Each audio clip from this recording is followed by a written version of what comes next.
Arturo Maldonado es columnista y analista político. Arturo, es un gusto saludarte. Bienvenido a Redman Noticias.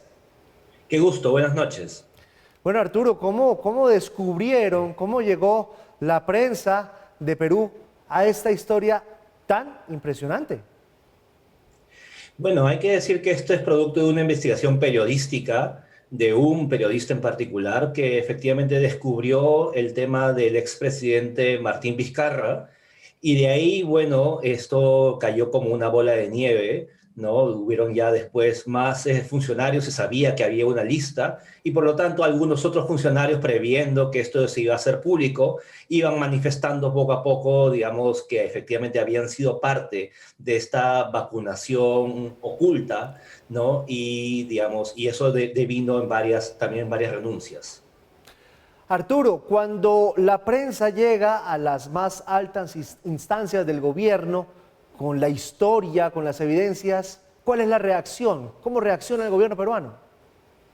En primer lugar, el gobierno actual reaccionó tratando de recabar información de todas las entidades públicas, de todos los ministerios, para que cada ministerio se encargue de elaborar un registro o hacer un barrido entre los funcionarios de alto nivel para saber quiénes habían sido vacunados y quiénes no habían sido vacunados, ¿no? Esa es la primera reacción que tuvo este gobierno. Después ya se tuvo acceso a la lista, vamos a decirlo, oficial de parte de los investigadores y en esa corroboración de información es que sabemos todo el listado de la gente que está involucrada.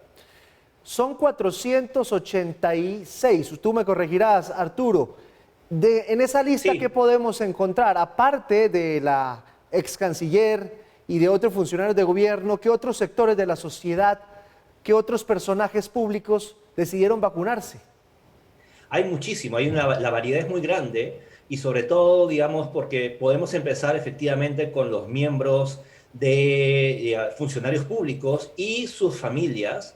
Podemos seguir, por ejemplo, con miembros de la comunidad universitaria, de las dos universidades que han estado involucrados en el estudio, los rectores, los vicerrectores. Podemos seguir con, por ejemplo, los familiares del propio equipo de investigación. Seguimos también con personajes privados, ¿no? Tenemos ahí una amplia variedad de gente que no sabemos en realidad en estos momentos cuál ha sido el criterio para que puedan entrar en esta cola alternativa a la cola oficial, ¿no? Tenemos, por ejemplo, abogados, tenemos dueños de restaurantes, tenemos una impresionante cantidad de perfiles que no es muy claro cómo accedieron a este privilegio. Arturo, ¿ellos llegan pagándole a quién o simplemente, como decimos en Colombia, por ser amigos del presidente o del expresidente? ¿Cuál fue el camino para llegar a esas vacunas? ¿Qué dicen las primeras investigaciones? En general no hay una retribución económica por entrar en la lista. Esto es lamentable, digamos, porque es una vieja práctica, hay que decirlo en Perú, que es la práctica de lo que acá llamamos la vara, ¿no? Es decir, aquel persona que por sus contactos, por sus relaciones sociales, tiene acceso a esta clase de privilegios, ¿no? Privilegios, pues, que en algunos casos, como digo, de todos estos funcionarios familiares y privados, se dan por el lugar que ocupan en la sociedad. Pero sin embargo, ¿no? Esto sí para algunos funcionarios públicos lleva alguna sospecha de alguna contraprestación y sobre todo de algún tipo de favoritismo con respecto a esta empresa china Sinopharm en contra de otras opciones de vacuna. Arturo, ¿qué dicen las autoridades? ¿Cuál va a ser el procedimiento? Ya vimos las renuncias que pues se entiende que por ser funcionarios públicos y por simple dignidad debían hacerlo y lo hicieron. Pero sobre los privados, los periodistas, sobre los miembros del clero, ¿qué sanción se prevé? ¿Qué han dicho las autoridades? Bueno, en general, la primera reacción es llevar esto a la fiscalía para iniciar una investigación. Y estas personas, a pesar de que son privados, ¿no? Han cometido o han sido coautores, vamos a decirlo así, la justicia peruana puede imputarlos en calidad de colaboradores, ¿no? De personas que sabían de este hecho y en su ocasión no lo denunciaron. Entonces, en esa medida podrían caer responsabilidades también sobre estos privados que accedieron de esta forma ilegal a este tipo de contraprestación. Arturo, te voy a hacer la última pregunta que seguramente es una respuesta obvia, pero en lo personal, periodísticamente, estoy impresionado. Jamás había visto las portadas de toda una nación enfocadas y con tal nivel de indignidad. Esa misma sensación de indignación se siente en las calles de Lima y de las principales ciudades de Perú.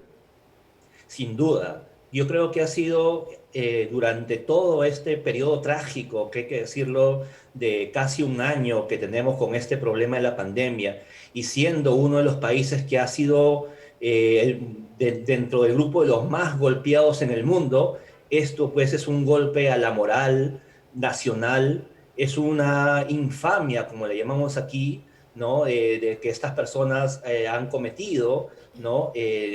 Hay un sentimiento de desmoralización general, ¿no? En el sentido de que efectivamente hay muchas personas, muchos médicos de primera línea que han sacrificado sus vidas, ¿no? Y digamos que podrían haber recibido con mucho mayor derecho acceso a este privilegio, pero que sin embargo no hay personas privilegiadas, hay personas con contactos, hay personas con ciertas relaciones sociales, poderosos, digamos, ya sea por la política, ya sea por el dinero, ya sea por sus contactos, que tienen esta capacidad de saltarse la cola y obtener estos privilegios indebidos.